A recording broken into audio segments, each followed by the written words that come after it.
ನಮ್ಮ ಕರ್ತನಾದ ಯೇಸು ಕ್ರಿಸ್ತನು ತಾನು ಶಿಲುಬೆಯಲ್ಲಿ ಮರಣ ಹೊಂದಿ ಮತ್ತೆ ಮೂರನೇ ದಿನದಲ್ಲಿ ಮರಣವನ್ನು ಜಯಿಸಿ ಎದ್ದು ಬಂದು ಜೀವಂತವಾಗಿದ್ದಾರೆ. ಆದರೆ ಆತನು ಆ ದಿವಸದಲ್ಲಿ ಮರಣವನ್ನು ಜಯಿಸಿ ಎದ್ದು ಬಂದಂಥ ಸಂದರ್ಭದಲ್ಲಿ ಒಂದು ಘಟನೆ ನಡೆಯುತ್ತೆ. ಆತನ ಸಮಾಧಿಯನ್ನು ಕಾಯುವುದಕ್ಕಂತ ಹೇಳಿ ಸೈನಿಕರನ್ನ ಕಾವಲಾಗಿಟ್ಟಿರ್ತಾರೆ. ಈ ಸೈನಿಕರು ನಡೆದಂಥ ಘಟನೆಗಳನ್ನೆಲ್ಲ ಕಂಡು ಅವರು ಹೊರಟು ಹೋಗಿ ಮಹಾಯಾಜಕರಿಗೆ ತಿಳಿಸ್ತಾರೆ. ಆ ಸಮಯದಲ್ಲಿ ಅವರಿಗೆ ಬಹಳ ಹಣ ಕೊಟ್ಟು ಇದನ್ನು ಯಾರಿಗೂ ಸಹ ಹೇಳಬೇಡಿ, ಆದರೆ ಯಾರಾದರೂ ಕೇಳಿದ್ರೆ ನಾವು ಮಲಗಿರುವಾಗ ಆತನ ಶಿಷ್ಯಂದರು ಬಂದು ತನ್ನ ಶರೀರವನ್ನು ತೆಗೆದುಕೊಂಡು ಹೋದ್ರು ಅಂತ ಹೇಳ್ಬಿಡಿ ಅಂತ ಹೇಳ್ತಾರೆ. ಅದೇ ರೀತಿ ಅವರು ಹಣವನ್ನು ತಗೊಂಡು ಹೇಳ್ತಾರೆ. ಇದರಿಂದಾಗಿ ಆ ದಿನಗಳಲ್ಲಿ ಜನಗಳ ಮಧ್ಯದಲ್ಲಿ ಆತನ ಜೀವಂತವಾಗಿ ಹೇಳಲಿಲ್ಲ, ಆದರೆ ಆತನ ಶಿಷ್ಯಂದರು ಬಂದು ಆತನ ಶರೀರವನ್ನ ತೆಗೆದುಕೊಂಡು ಹೋದ್ರು ಅನ್ನುವಂಥ ಒಂದು ಮಾತು ಹಬ್ಬುತ್ತೆ. ಇದೇ ರೀತಿಯಾಗಿ ಈ ದಿವಸಗಳಲ್ಲಿಯೂ ಸಹ ಯೇಸು ಕ್ರಿಸ್ತನು ಜೀವದಿಂದ ಹೇಳಲಿಲ್ಲ ಅಂತ ಹೇಳೋರಿದ್ದಾರೆ. ಆ ರೀತಿಯಾಗಿ ಹೇಳುವಂಥವರು 4 ವಿಧವಾದ ವಾದಗಳನ್ನ ಮಾಡ್ತಾರೆ. ಆ ವಾದಗಳೇನು, ಅದಕ್ಕೆ ಉತ್ತರವೇನು ಅನ್ನೋದನ್ನ ಈ ವಿಡಿಯೋ ಮೂಲಕವಾಗಿ ನಾವು ನೋಡೋಣ. ಮೊದಲಾಗಿ ಅವರು ಹೇಳುವಂಥದ್ದು, ಶಿಷ್ಯಂದರು ಹೊರಟು ಹೋಗಿ ನೋಡಿದಂಥ ಸಮಾಧಿ ಬೇರೊಂದು ಸಮಾಧಿ ಅಂತ ಹೇಳಿ. ಹಂಗಂದ್ರೆ ಅವರು ಯೇಸು ಕ್ರಿಸ್ತನ ಶರೀರವನ್ನು ಇಟ್ಟಿದ್ದು ಬೇರೊಂದು ಸಮಾಧಿಯಲ್ಲಿ, ಇವರು ಹೊರಟು ಹೋಗಿ ನೋಡಿದ್ದು ಬೇರೊಂದು ಸಮಾಧಿಯಲ್ಲಿ ಅಂತ ಹೇಳ್ತಾರೆ. ಇವರು ಬೇರೊಂದು ಸಮಾಧಿಗೆ ಹೊರಟು ಹೋಗಿ ನೋಡ್ಬಿಟ್ಟು ಅಲ್ಲಿ ಯೇಸು ಕ್ರಿಸ್ತನ ಶರೀರವಿಲ್ಲ, ಆತನು ಜೀವನದಿಂದ ಎದ್ದಿದ್ದಾನೆ ಅಂತ ಹಬ್ಬಿಸ್ಬಿಟ್ರು ಅಂತ ಹೇಳ್ತಾರೆ. ಆದರೆ ಈ ಒಂದು ವಾದ ಸತ್ಯ ಆಗಿರಿದ್ರೆ ಅಪೊಸ್ತಲರು ಯೇಸು ಕ್ರಿಸ್ತನು ಜೀವನದಿಂದ ಎದ್ದಿದ್ದಾನೆ ಅಂತ ಬಲವಾಗಿ ಸಾಕ್ಷಿ ಕೊಡುವಂತಹ ಸಮಯದಲ್ಲಿ ಫರಿಸಾಯರ ಶಾಸ್ತ್ರಿಗಳೆಲ್ಲ ಏನ್ ಮಾಡ್ತಾ ಇದ್ರು? ಅವ್ರೇನ್ ಮಾಡ್ತಾ ಇದ್ರು ಅಂತಂದ್ರೆ, ಇವರನ್ನು ಬೇರೆ ಎಲ್ಲಾ ಜನಗಳನ್ನ ಕರ್ಕೊಂಡು ಸಮಾಧಿ ಹತ್ರ ಹೋಗ್ತಾ ಇದ್ರು. ನೋಡಿ, ಅಪೊಸ್ತಲರು ಯೇಸು ಕ್ರಿಸ್ತನು ಜೀವನದಿಂದ ಎದ್ದಿದ್ದಾನೆ ಅಂತ ಅವರು ಹೇಳ್ತಾ ಇದ್ದಾರೆ, ಆದರೆ ಆತನು ಜೀವನದಿಂದ ಎದ್ದಿಲ್ಲ. ಇವರು ಹೋಗಿ ಬೇರೆ ಒಂದು ತಪ್ಪಾದ ಸಮಾಧಿಯನ್ನ ನೋಡ್ಬಿಟ್ಟು ಆತನ ಜೀವನದಿಂದ ಎದ್ದಿದ್ದಾನೆ ಅಂತ ಅನ್ಕೊಂಡ್ಬಿಟ್ಟಿದ್ದಾರೆ. ಆದ್ರೆ ಇವರು ಹೋಗಿ ನೋಡಿದಂತ ಸಮಾಧಿ ತಪ್ಪಾದ ಸಮಾಧಿ. ಬನ್ನಿ, ಯೇಸು ಕ್ರಿಸ್ತನ ನಿಜವಾದ ಸಮಾಧಿ ಎಲ್ಲಿದೆ ನಾವು ತೋರಿಸ್ತೀವಂತ ಹೇಳಿ ಅಪೊಸ್ತಲರನ್ನು ಬೇರೆ ಎಲ್ಲಾ ಜನಗಳನ್ನು ಅವರು ನಿಜವಾದ ಸಮಾಧಿ ಹತ್ರ ಕರ್ಕೊಂಡು ಹೋಗಿ ತೋರಿಸಿ, ನೋಡಿ ಯೇಸು ಕ್ರಿಸ್ತನ ಸಮಾಧಿ ಇಲ್ಲೇ ಇದೆ, ಆತನ ಜೀವನದಿಂದ ಎದ್ದಿಲ್ಲ, ಅಪೊಸ್ತಲರು ಹೇಳೋದೆಲ್ಲ ಸುಳ್ಳು ಅಂತ ಹೇಳ್ತಾ ಇದ್ರು. ಆದ್ರೆ ಫರಿಸಾಯರುಗಳು ಶಾಸ್ತ್ರಿಗಳು ಆ ಕೆಲಸವನ್ನು ಮಾಡಲಿಲ್ಲ. ಆದ್ರೆ ಅದಕ್ಕೆ ಬದಲಾಗಿ ಅವ್ರು ಮಾಡಿದಂತ ಕಾರ್ಯ ಏನು ಅಂತಂತಂದ್ರೆ, ಈ ಅಪೊಸ್ತಲರನ್ನ ಹಿಡಿದುಕೊಂಡು ಅವರನ್ನು ಗದರಿಸಿ ಬೆದರಿಸಿ ಒಡೆದು ಅವರನ್ನು ಬಾಧೆಪಡಿಸಿದ್ರು. ಯೇಸುವಿನ ಹೆಸರನ್ನ ಹೇಳಿ ನೀವು ಉಪದೇಶ ಮಾಡಬಾರದು ಅಂತ ಹೇಳಿ. ಇನ್ನು ಈ ಶಾಸ್ತ್ರಿಗಳಿಗೆ ಫರಿಸಾಯರುಗಳಿಗೆ ಯೇಸು ಕ್ರಿಸ್ತನ ಸಮಾಧಿ ಎಲ್ಲಿತ್ತು ಅಂತ ತುಂಬಾ ಸ್ಪಷ್ಟವಾಗಿ ಗೊತ್ತಿತ್ತು. ಅವ್ರೇನ್ ಮಾಡ್ತಾರೆ, ಆತನ ಇನ್ನೂ ಜೀವಂತದಿಂದ ಇದ್ದಾಗಲೇನೆ ಮೂರನೇ ದಿನದಲ್ಲಿ ನಾನು ಎದ್ದು ಬರ್ತೀನಿ ಅಂತ ಹೇಳ್ತಾ ಇದ್ರು ಅಂತ ಹೇಳ್ಬಿಟ್ಟು, ಒಂದು ವೇಳೆ ಆತನ ಶಿಷ್ಯಂದರು ಆತನ ಶರೀರವನ್ನು ತೆಗೆದುಕೊಂಡು ಹೋಗಿ ಎಲ್ಲೋ ಇಟ್ಬಿಟ್ಟು ಆತನ ಜೀವನದಿಂದ ಎದ್ದಿದ್ದಾನೆ ಅಂತ ಹೇಳಿ ಎಲ್ಲಿ ವಿಷಯವನ್ನ ಹಬ್ಬಿಸ್ಬಿಡ್ತಾರೋ ಅಂತ ಹೇಳಿ ಆ ರೀತಿ ಆಗಬಾರದು ಅಂತ ಅವರು ಪಿಲಾತನ ಬಳಿಗೆ ಹೋಗಿ ಸೈನ್ಯವನ್ನ ಕಾವಲಾಗಿ ಇರಿಸೋದಕ್ಕೆ ಅಪ್ಪಣೆಯನ್ನು ತಗೊಂಡು ಬಂದು ಯೇಸು ಕ್ರಿಸ್ತನ ಶರೀರವನ್ನು ಇಟ್ಟಿದ್ದಂತ ಸಮಾಧಿಗೆ ಅವರು ಕಾವಲನ್ನು ಏರ್ಪಡಿಸ್ತಾರೆ.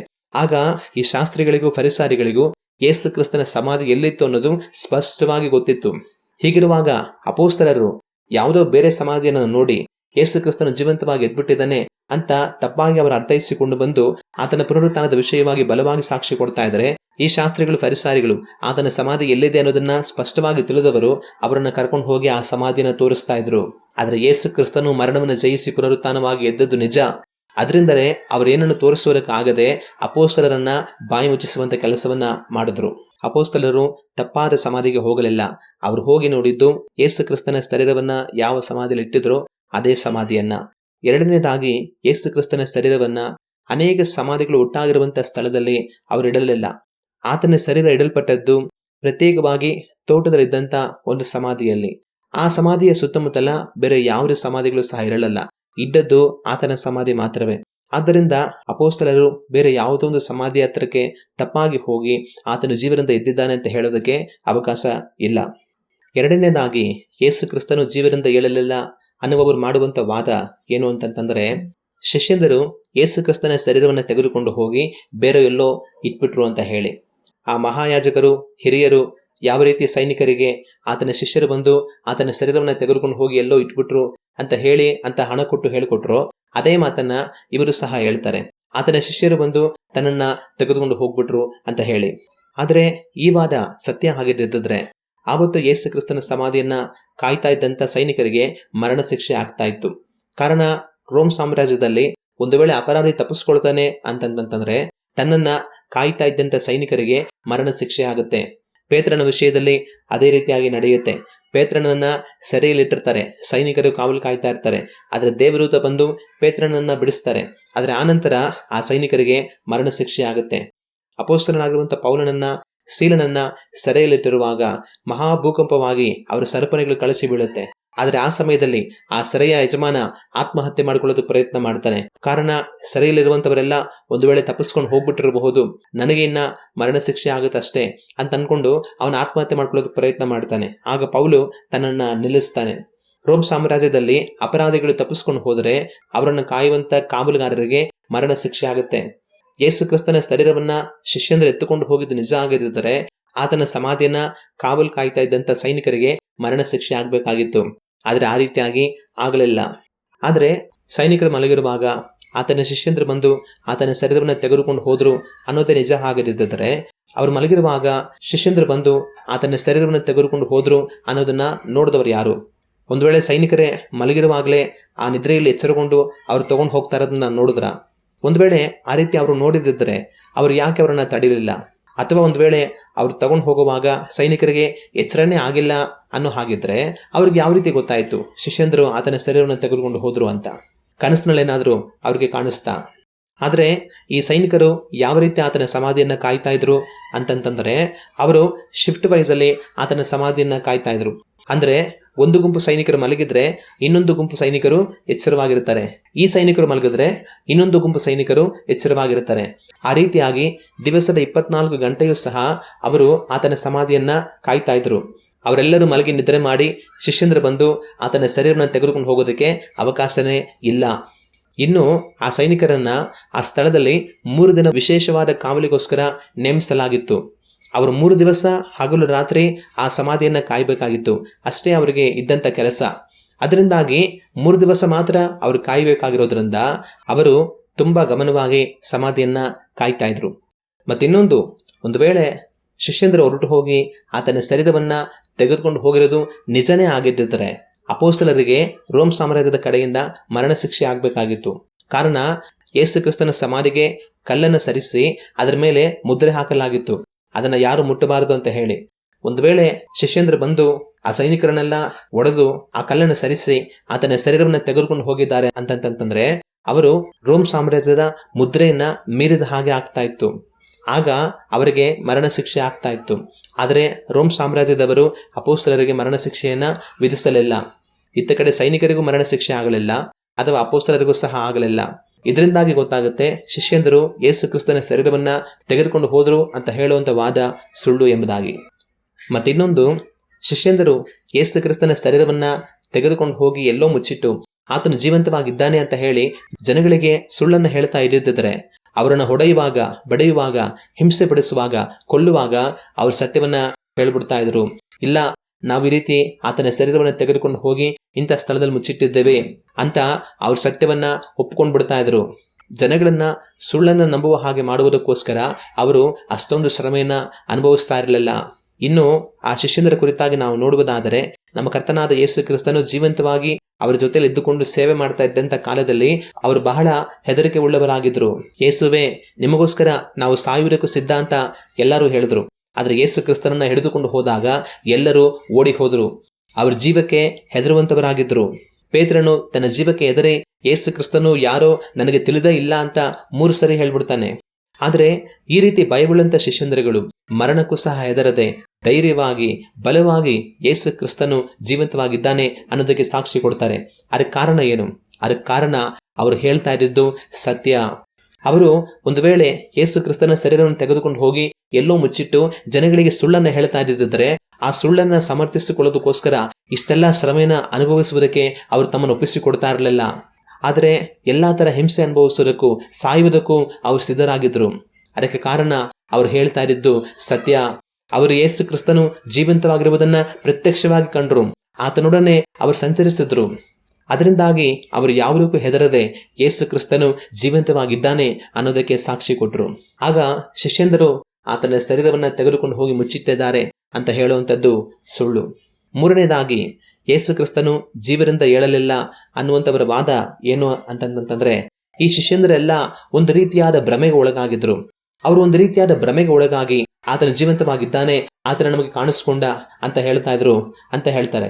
ಹಾಗಂದ್ರೆ ಸಹಜವಾಗಿ ಕೆಲವರಿಗೆ ಬೇರೆಯವ್ರ ಮೇಲೆ ತುಂಬ ಪ್ರೀತಿ ಇರುತ್ತೆ. ಎಷ್ಟು ಪ್ರೀತಿ ಇರುತ್ತೆ ಅಂದರೆ ಅವ್ರನ್ನ ಅವರು ತಮ್ಮ ಪ್ರಾಣದ ಹಾಗೆ ಪ್ರೀತಿಸ್ತಾ ಇರ್ತಾರೆ. ಕೆಲವೊಂದ್ಸಲಿ ಅಂಥವ್ರನ್ನ ಕಳೆದುಕೊಳ್ಳುವಾಗ ಅವ್ರಿಗೆ ಮನಸ್ಸಿಗೆ ತುಂಬ ದುಃಖ ಆಗುತ್ತೆ, ತುಂಬ ನೋವಾಗುತ್ತೆ. ಅವ್ರೇನು ಮಾಡ್ತಾರೆ, ಅವ್ರು ಎಲ್ಲಿ ಕೂತಿದ್ರು ಸಹ ಅಲ್ಲಿ ನೋಡು ಬರ್ತಾ ಇದ್ದಾರೆ, ಅಲ್ಲಿ ನೋಡು ಮಾತಾಡ್ತಾ ಇದ್ದಾರೆ, ಅಲ್ಲಿ ನೋಡು ಅವರಲ್ಲಿ ನಿಂತ್ಕೊಂಡಿದ್ದಾರೆ ಅಂತ ಹೇಳಿ ಕಣ್ಮರಿಸ್ತಾ ಇರ್ತಾರೆ. ಅದನ್ನು ಭ್ರಮೆ ಅಂತ ಕರೀತಾರೆ. ಆಗ ಆತನು ಜೀವನದಿಂದ ಹೇಳಲಿಲ್ಲ ಅಂತ ವಾದ ಮಾಡುವಂಥವ್ರು ಹೇಳೋ ಮಾತೇನೆ ಅಂತಂತಂದರೆ, ಈ ಶಿಷ್ಯಂದರೆಲ್ಲ ಆತನು ಜೀವಂತವಾಗಿ ಇದ್ದಿದ್ದಾನೆ ಅನ್ನುವಂಥ ಒಂದು ಭ್ರಮೆಗೆ ಒಳಗಾಗ್ಬಿಟ್ಟಿದ್ರು. ಆ ರೀತಿ ಭ್ರಮೆಗೆ ಒಳಗಾಗ್ಬಿಟ್ಟು ಆತನು ನಮಗೆ ಕಾಣಿಸ್ಕೊಂಡ, ನಾವು ಆತನ ಜೊತೆ ಮಾತಾಡಿದ್ವಿ ಅಂತ ಅವ್ರು ಹೇಳೋದಕ್ಕೆ ಶುರು ಮಾಡಿಬಿಟ್ರು ಅಂತ ಹೇಳ್ತಾರೆ. ಆದರೆ ಶಿಷ್ಯಂದರು ಆ ರೀತಿಯಾಗಿ ಭ್ರಮೆಗೆ ಒಳಗಾಗಿದ್ರು ಅನ್ನೋ ಹಾಗಾದರೆ ಅದು ಒಬ್ರಿಗೋ ಇಬ್ಬರಿಗೋ ಒಂದು ವೇಳೆ ಆಗಬಹುದು. ಆದರೆ ಎಲ್ಲ ಶಿಷ್ಯಂದರಿಗೂ ಅದು ಆಗೋದಿಲ್ಲ. ಆತನು ಶಿಷ್ಯಂದರಿಗೆ ಮಾತ್ರ ಜೀವಂತವಾಗಿ ಕಾಣಿಸಿಕೊಳ್ಳಲಿಲ್ಲ, 500ಕ್ಕಿಂತಲೂ ಹೆಚ್ಚಿನ ಜನಗಳಿಗೆ ಆತನು ಕಾಣಿಸಿಕೊಂಡನು. ಯೇಸು ಕ್ರಿಸ್ತನನ್ನ ಕಟುವಾಗಿ ವಿರೋಧಿಸಿ ಆತನಲ್ಲಿ ವಿಶ್ವಾಸವಿಟ್ಟಂತ ಜನಗಳನ್ನ ಸೆರೆಗೆ ಹಾಕಿಸಿ ಅವರನ್ನು ಹೊಡೆದು ಹಿಂಸೆಪಡಿಸಿ ಕೊಲ್ಲುತ್ತಾ ಇದ್ದಂಥ ಪೌಲನಿಗೂ ಸಹ ಆತನು ಕಾಣಿಸಿಕೊಂಡನು. ಆಗ ಇವರಿಗೆಲ್ಲನೂ ಭ್ರಮೆನೇ ಆಗೋಯ್ತಾ? ಇನ್ನೊಂದು, ಈ ಶಿಷ್ಯಂದರು ಭ್ರಮೆಗೆ ಒಳಗಾಗಿ ಯೇಸು ಕ್ರಿಸ್ತನು ಜೀವಂತವಾಗಿ ಎದ್ದು ಬಂದಿದ್ದಾನೆ ಅನ್ನೋದನ್ನ ಅವರು ಹೇಳಬೇಕು ಅಂತಂತಂದ್ರೆ ಆತನು ಜೀವಂತವಾಗಿ ಎದ್ದು ಬರುತ್ತಾನೆ ಅನ್ನುವಂಥ ಒಂದು ಚಿಂತೆಗಳು ಅವರಲ್ಲಿ ಬಲವಾಗಿರಬೇಕು. ಅವರಲ್ಲಿ ಆತನು ಜೀವಂತವಾಗಿ ಎದ್ದು ಬರುತ್ತಾನೆ ಅನ್ನುವಂಥ ಚಿಂತೆಗಳು ಬಲವಾಗಿರುವಾಗಲೇ ಒಂದು ವೇಳೆ ಅದು ಭ್ರಮೆಯಾಗಿ ಬರೋದಕ್ಕೆ ಅವಕಾಶ.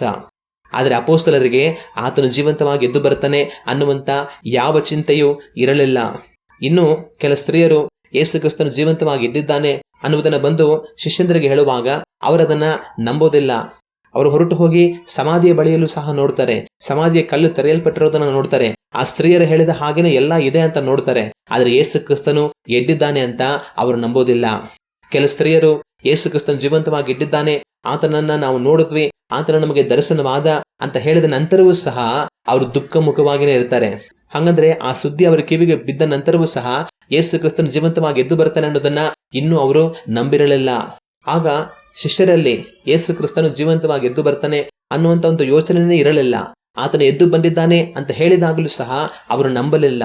ಇದರಿಂದಾಗಿ ಅವರು ಭ್ರಮೆಗೆ ಒಳಗಾಗಿದ್ರು ಅನ್ನುವಂಥದ್ದು ಸುಳ್ಳು. 4ನೇದಾಗಿ, ಆತನು ಜೀವನದಿಂದ ಎದ್ದು ಬರಲಿಲ್ಲ ಅನ್ನುವಂಥವ್ರ ವಾದ ಏನು ಅಂತಂತಂದ್ರೆ, ಯೇಸು ಕ್ರಿಸ್ತನು ಶಿಲುಬೆಯ ಮೇಲೆ ಸಾಯಲೇ ಇಲ್ಲ, ಆತನು ಶಿಲುಬೆಯ ಮೇಲೆ ಮರಣವನ್ನೇ ಹೊಂದಲಿಲ್ಲ. ಆದರೆ ಆತನು ಶಿಲುಬೆಯಲ್ಲಿ ಮೂರ್ಛೆ ಹೋದವನ ಹಾಗೆ ಬಹಳ ಆಯಾಸಗೊಂಡು ನಿತ್ರಾಣನಾಗಿ ಹೋದ. ಆದರೆ ಆತನು ಬದುಕೇ ಇದ್ದ. ಆದರೆ ಈ ರೋಮ್ ಸಾಮ್ರಾಜ್ಯದ ಸೈನಿಕರು ಆತನ ಮರಣ ಹೊಂದಿದ್ದಾನೆ ಅಂತ ತೀರ್ಪು ಮಾಡಿ ತನ್ನನ್ನು ಶಿಲುಬೆಯಿಂದ ಇಳಿಸ್ಬಿಟ್ರು. ಆ ನಂತರ ತನ್ನನ್ನು ಸಮಾಧಿಯಲ್ಲಿ ಇಟ್ಬಿಟ್ರು. ಆತನು ಜೀವಂತವಾಗಿ ಇದ್ದುದರಿಂದ 3ನೇ ದಿನದಲ್ಲಿ ಸಮಾಧಿಯಿಂದ ಎದ್ದು ಬಂದು ಶಿಷ್ಯರಿಗೆ ಕಾಣಿಸ್ಕೊಂಡು, ನಾನು ಬದುಕಿದ್ದೀನಿ, ನಾನು ಮರಣವನ್ನು ಜಯಿಸಿ ಎದ್ದು ಬಂದಿದ್ದೀನಿ ಅಂತ ಹೇಳ್ಬಿಟ್ರು ಅಂತ ಹೇಳ್ತಾರೆ. ಆದರೆ ಯೇಸು ಕ್ರಿಸ್ತನು ಶಿಲುಬೆಯ ಮೇಲೆ ನಿತ್ರಾಣನಾಗಿ ಪ್ರಜ್ಞಾಹೀನನಾಗಲಿಲ್ಲ. ಆದರೆ ತಾನು ಶಿಲುಬೆಯಲ್ಲಿ ನಿಶ್ಚಯವಾಗಿ ಮರಣ ಹೊಂದಿದನು. ಆತನು ಶಿಲುಬೆಯಲ್ಲಿ ನಿಶ್ಚಯವಾಗಿ ಮರಣ ಹೊಂದಿದನು ಅನ್ನುವಂಥದ್ದು ನಮಗೆ ಯಾವ ರೀತಿ ಗೊತ್ತಾಗುತ್ತೆ? ಒಂದು, ರೋಮ್ ಸಾಮ್ರಾಜ್ಯದ ಸೈನಿಕರು ಆತನು ಶಿಲುಬೆಯಲ್ಲಿ ಮರಣವನ್ನು ಹೊಂದಿದ್ದಾನೆ ಅನ್ನೋದನ್ನ ದೃಢಪಡಿಸಿಕೊಂಡ್ರು. 2ನೇದಾಗಿ, ಆತನು ಶಿಲುಬೆಯಲ್ಲಿ ನಿಶ್ಚಯವಾಗಿ ಮರಣ ಹೊಂದಿದ್ದಾನೆ ಅನ್ನೋದನ್ನ ದೃಢಪಡಿಸಿಕೊಳ್ಳೋದಕ್ಕೋಸ್ಕರ ಆತನ ಪಕ್ಕೆಗೆ ಅವರು ಈಟಿಯಿಂದ ತಿವಿತಾರೆ. ಆತನು ಆಗಾಗಲೇ ಮರಣ ಹೊಂದಿದ್ರು, ಆದರೂ ಸಹ ಒಂದು ವೇಳೆ ಬದುಕಿ ಉಳಿದಿದ್ರೆ ಅನ್ನೋದನ್ನ ತಿಳಿದುಕೊಳ್ಳೋದಕ್ಕೋಸ್ಕರ ತನ್ನ ಪಕ್ಕೆಯನ್ನ ಈಟಿಂದ ತಿವಿತಾರೆ. ಅವರು ಆ ರೀತಿಯಾಗಿ ಈಟಿಯನ್ನು ತಿವಿಯುವಾಗ ನೀರು ರಕ್ತ ಹೊರಟು ಬರುತ್ತೆ. ಆ ನೀರು ರಕ್ತ ಏನನ್ನು ತೋರಿಸುತ್ತೆ?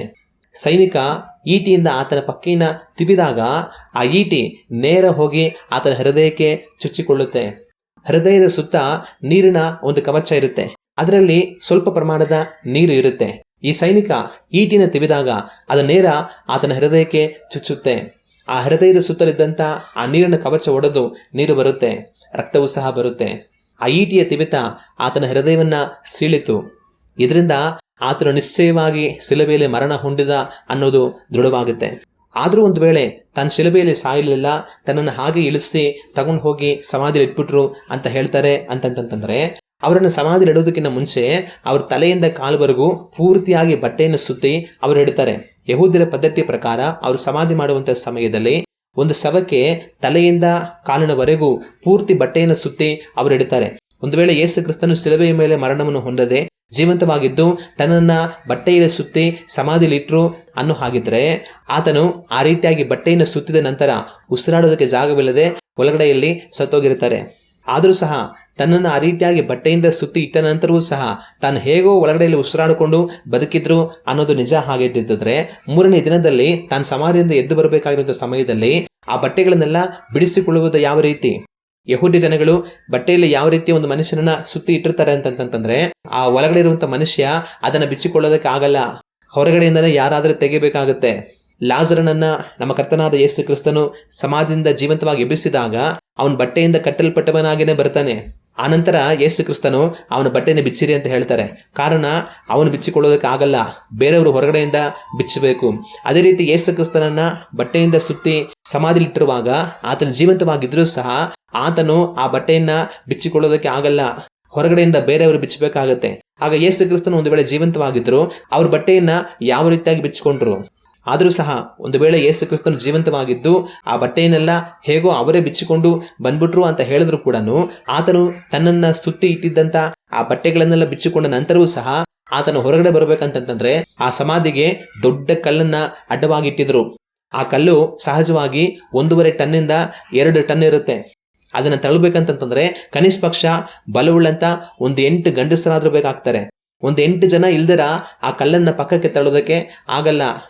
ಆದರೆ ಯೇಸು ಕ್ರಿಸ್ತನು ಹೇಗೋ ತನ್ನನ್ನು ಸುತ್ತಿ ಇಟ್ಟಿದ್ದಂಥ ಆ ಬಟ್ಟೆಗಳನ್ನೆಲ್ಲ ಬಿಚ್ಚಿ ಅವ್ರು ಎದ್ದು ಬಂದರು ಅಂತ ಅಂದರೂ ಕೂಡ ಆ ಸಮಾಧಿಗೆ ಅಡ್ಡಲಾಗಿಟ್ಟಂಥ ಕಲ್ಲನ್ನು ಯಾವ ರೀತಿ ತಳ್ಳೋದಕ್ಕೆ ಸಾಧ್ಯ? 1.5 ಟನ್ನಿಂದ 2 ಟನ್ ಇರುತ್ತೆ. ಕನಿಷ್ಠ ಪಕ್ಷ 8ರಿಂದ 10 ಜನ ಬೇಕಾಗ್ತಾರೆ. ಆದರೆ ಯೇಸು ಕ್ರಿಸ್ತನು ಅಷ್ಟೆಲ್ಲ ಕೊರಡೆಗಳ ಏಟು ತಿಂದು ಅಷ್ಟೆಲ್ಲ ಬಾಧೆಪಟ್ಟು ಸಂಕಟಪಟ್ಟು ಗಾಯಗೊಂಡು ಅವ್ರು ನಿತ್ರಾಣನಾಗಿರುವಾಗ ಅವ್ರು ಬಂದು ಆ ಕಲ್ಲನ್ನು ಯಾವ ರೀತಿ ಸರಿದು ಆಸೆ ಬರೋದಕ್ಕೆ ಸಾಧ್ಯ? ಆದರೂ ಸಹ ಒಂದು ವೇಳೆ ಯೇಸು ಕ್ರಿಸ್ತನು ಹೇಗೋ ಆ ಬಲಹೀನತೆಯಲ್ಲಿಯೂ ಸಹ ಆ ಕಲ್ಲನ್ನೆಲ್ಲ ತಳ್ಳಿ ಆಚೆ ಬಂದ್ಬಿಟ್ರು ಅಂತ ಅಂದರೂ ಕೂಡ ಆಚೆಗಡೆಯಲ್ಲಿ ರೋಮ್ ಸಾಮ್ರಾಜ್ಯದ ಸೈನಿಕರು ಇರ್ತಾರೆ. ಆ ಸೈನಿಕರೆಲ್ಲ ಆಯುಧಗಳನ್ನ ಹಿಡ್ಕೊಂಡು ಕಾವಲು ಕಾಯ್ತಾ ಇದ್ದಾರೆ. ಈಗ ಅವರಿಂದ ಆತನ ಯಾವ ರೀತಿ ತಪ್ಪಿಸಿಕೊಂಡು ಬರೋದಕ್ಕೆ ಸಾಧ್ಯ?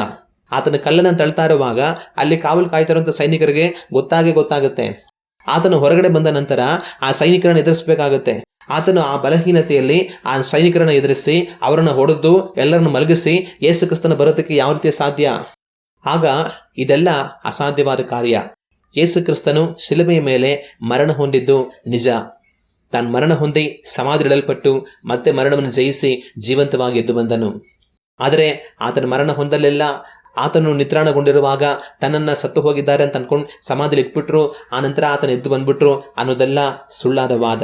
ಯೇಸು ಕ್ರಿಸ್ತನ ಮರಣ ಹೊಂದಿದ್ದು ನಿಜ, ಆತನ ಮರಣವನ್ನು ಜಯಿಸಿ ಎದ್ದು ಬಂದು ಜೀವಂತವಾಗಿರುವುದು ನಿಜ. ಇವುಗಳು ಯೇಸು ಕ್ರಿಸ್ತನು ಜೀವದಿಂದ ಏಳಲಿಲ್ಲ ಅನ್ನುವಂಥವರ 4 ವಾದ, ಅವುಗಳಿಗೆ ಉತ್ತರ.